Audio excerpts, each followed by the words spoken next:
Oh, may gabi mga kaigsunan. No? Atong tabangan sa atong grupo sa Pikas kay murag napisit na sila hang painit. No? O niya, diyan naman ang ato ang speaker karon mga magsugod na mga kaigsunan. Ang atong programa, ikasiyam na gabi na karon. Ay, ikasiyam na ta, kay walong gabi. Oh, ikasiyam na ta. No? Ang ato ang opening song ang sa to ang chorister o niya ang ato sa opening prayer igahatag sa atong mga kaigsunan. O niya sa dili pa muhatag si Brother Molo sa iyahang bahin bukuha ta og special song sa ilang grupo niya dili pero murag siya dili mo'y ready para sa special song, no? Oh, yan ini. On niya, ikaman siya special song ato nang kataknog panahon si Sol Bulo. Niya ang ato ang closing prayer, ang ato ang gihapon nga speaker. Pero natin mga request prayer kay sunan nga atag tulong gihapon ka grupo magdala sa ato ang mga request nga prayer. No, para nga ipanayon mga kaigsunan. So magsugod ang programa sumala sa ato ang mga kaibalo.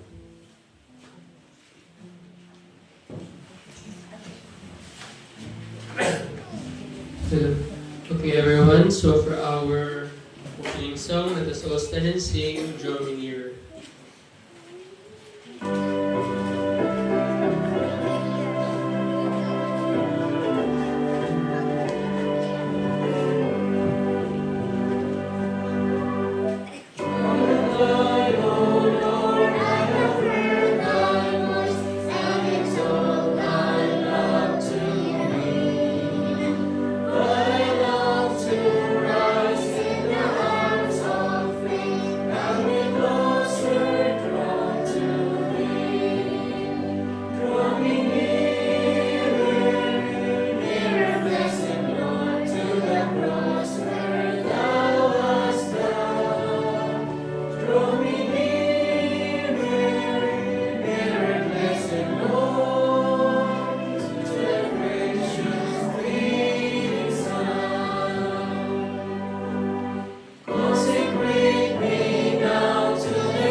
Among sa libang mga Diyos na ikaw sa katasan sa mga langit.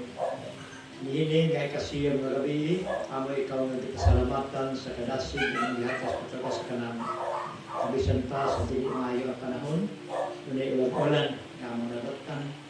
Kapan ikaw nagkapabang ka na mo, ang nakahimod na pagkabis pagduol, aron sa pagpadayon, ining hiniusan mo ang kalihutan, tinggi sa prayer. Busa salamat amhan sa imong pagbantay sa kanan mo, tibok nga adlaw. Kasi pa sa mga pagkamakasala, among dibati, kaya ikaw nagkasaptay ka na mo, kaya kabaton kami sa kasiguruan sa kinabuhi, ilagis yung pagtaba sa sa kanan. Kaya sa tanan kasiwa kami sa mga kapakyasan nga nimo, buhin kami na pitra kasala, among nahuna sa sulutihan sa labuhan, among gipangayo amahan na itong kapasaylo ka na. Kung ginigay kasiyang na gabi, among ginahimo karon, ay ginaot kami nga ikaw magkakadayon sa papatiguan ka namin.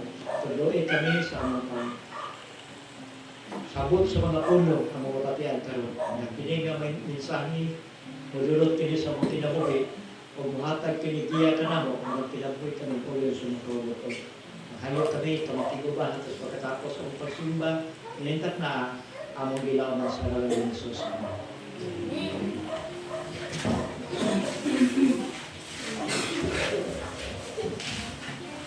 Okay, atong isunod ang special song ni Sister Nini.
Salamat niya nini, sa nindot kami sa isawi. Ato isunod, sige sumbulong.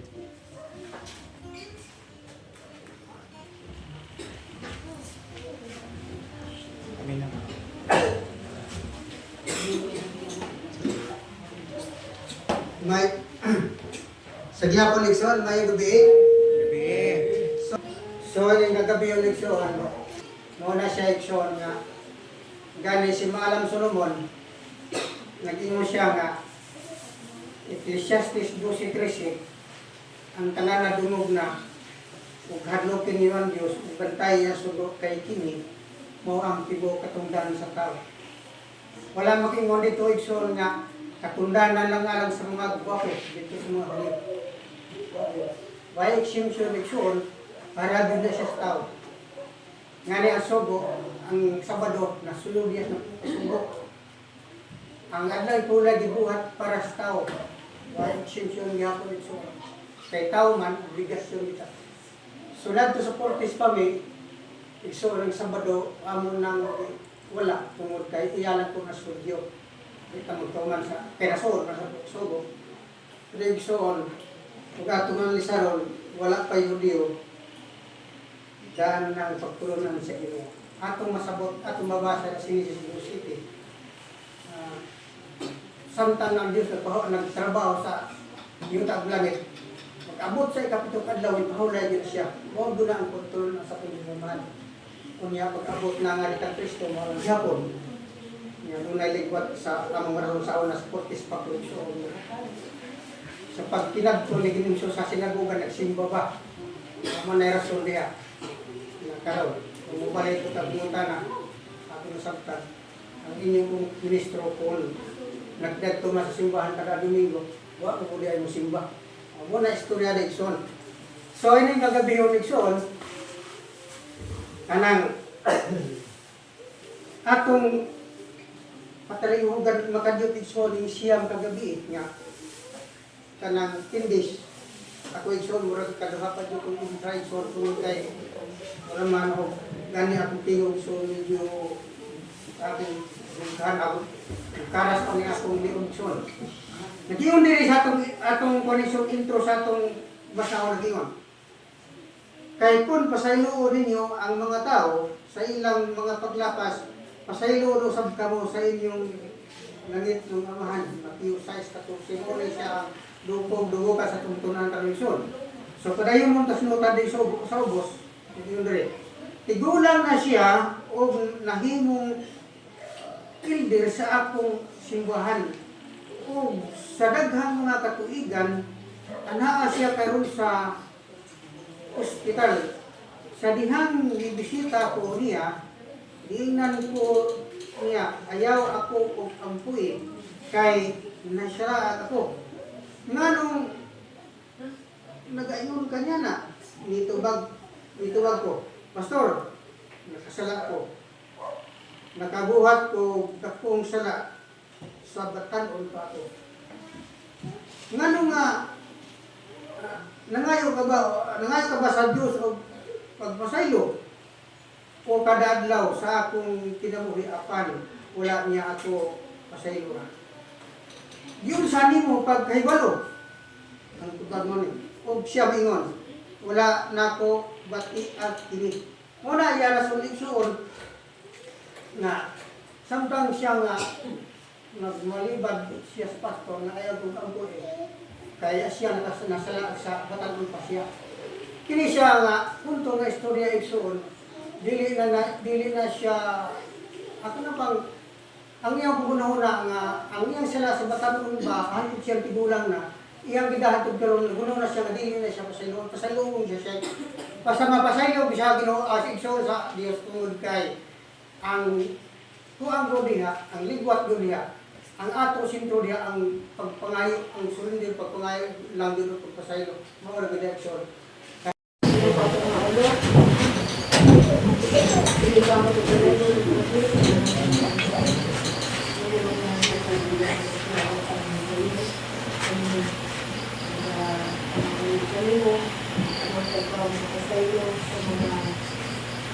Pagkiyasan,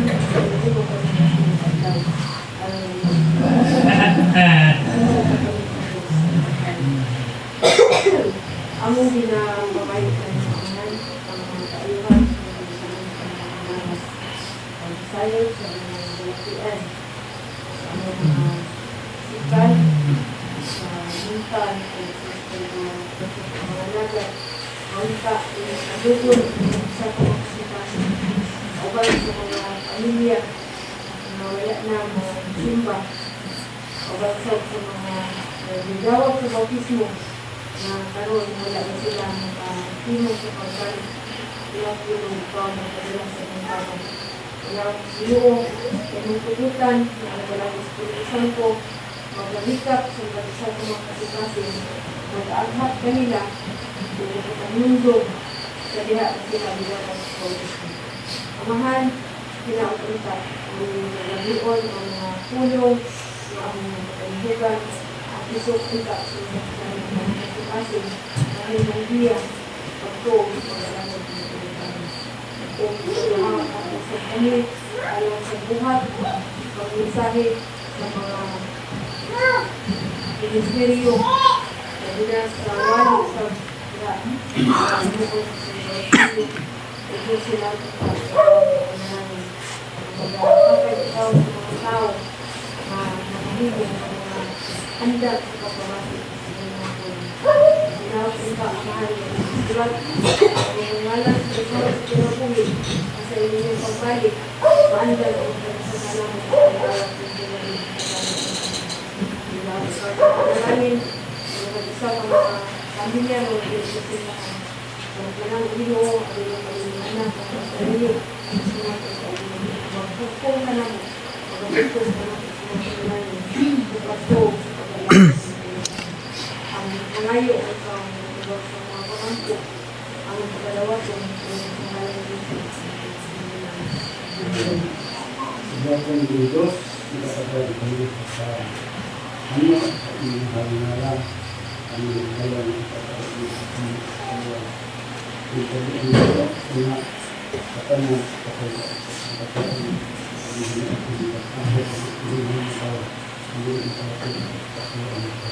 pada ini semua tahun anak katanya punya tulung seperti ini kahimo kami saya bisa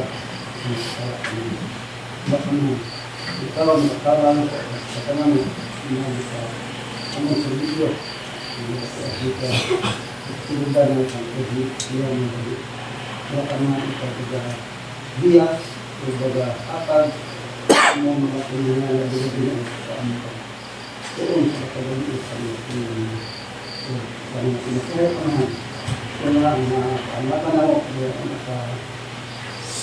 belajar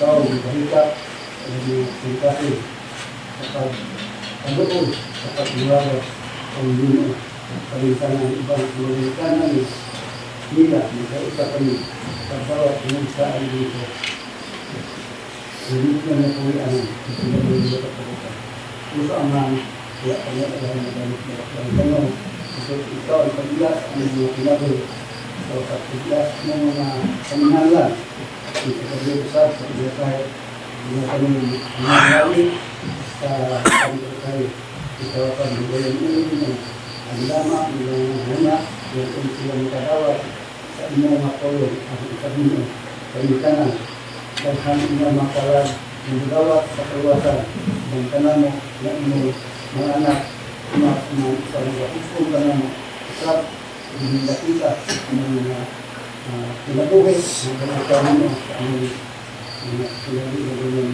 latihan mga pastor mga kalino nasigoy o buka kabaton siya mga yawa dahil tingin ng kalino wala na yung kanang pagsika ang mo ang mga Kristiyan Ginoo ang mga pagkakanang ang mga mga buka ng panitanong ikaw ang kawan ang mga pinanglan sa pinanglan ang mga pangalagat ang mga ilahon ang mga sa inyong bautismo na ang isaw sa kahitap ang mga panahon at lagi makabatong siya o hadyo at ang trabaho din kami pa nang makaligtas ng isa at sa taon na ito.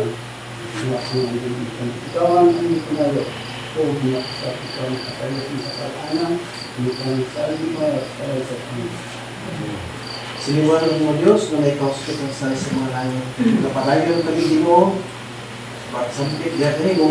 Ug dili kami amahan mapunan sa pasalamat ug pagpangayo diha kanimo tungod sa mga butang na gusto namo nga manawag nimo gihatag. Mas tanan namahan, among pasalamatan at hingayunan kay mo kami gipabot nini ikasiyam nga gabi sa paghimo nini nga programa. Kani Diyos naghatag usab kini amahan ug kada segundo sa pagpangalagad kanimo. Naghatag usab kini Ginoo pagmatngon sa pagkinabuhi isip sa Kristohano. O Dios ni kagabion kami magapangayo usab diha kanimo tungod sa mga butang nga among gikinahanglan. Ug sa tanan amahan kami naghangyo og unta. Si pastor siyang gipaminaw karon imunta siyang paghikapon. Kauban usab amahan sa mga kaigsunon nga anas mga balatian. Tibok membro ni Iglesia sa Sambulan o Diyos nga naay mga balatian. Nagapaminaw sa mga pisikal nga mga kasakitan. Nagakaluya sa pagpangalagad diha kanimo. Kami naghangyo Ginoo nga unta. Ikaw magahikap sa nagkalain-lain hatan sa mga kaluyahon nga among ipaminaw karon. Gamahanan ka Ginoo. Kung nagakaluya kami sa pagpangalagad kanimo gituna og dasika kami o Dios. Balatian nagpaminaw sa patakusa ka namo. Amahan mawala hikapa Ginoo ug gamahanan ang mga bukod. Magayo ita ikaw amahan sa mga balatian nga among paminaw.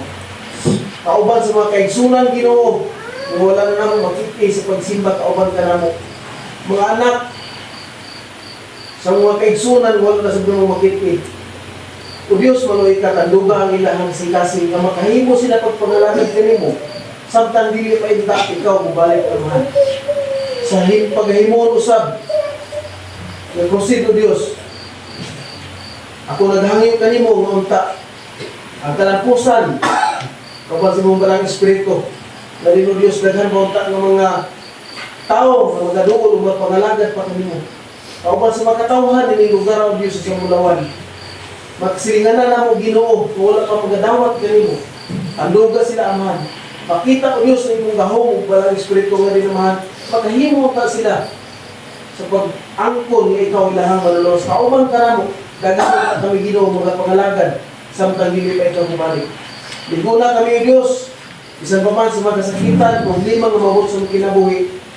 Apan kami nagalaw amahan nga kung kami moampok diha kanimo. Ikaw gayud magatubag kay mo kami kung saad ka na mo amahan. Kung saan maluwi ka, mga kabataan.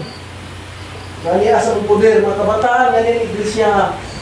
Atagi sila Ginoo sa eksakto mga panglantaw sa kinabuhi. Patubuha sila mga buta, patubuha sila mga pangalagad kanimo. Kauban ka na mo o Diyos ng mga kadagkuan. Kami naghahangyo ikaw pagsilabtanay, mabatla ni mga iglesia. Pagsinuportahay sa mga programa, pagsinuportahay sa mga plano sa iglesia, makahatag o karasig sa matagusa ka na mo. Kami naghangyo amahan mo, ikaw dili gayud magabiya ka mo. Tabangi kami amahan sa plano nga mo pagkamuhaton. Ikaw ta mo gawon Diyos ug kalampusan mo batnan. Salamat amahan ikaw nagpatalihog sa mga pagkako. Among piyerang tanan sa ngalan ni Jesus Amen. Amen.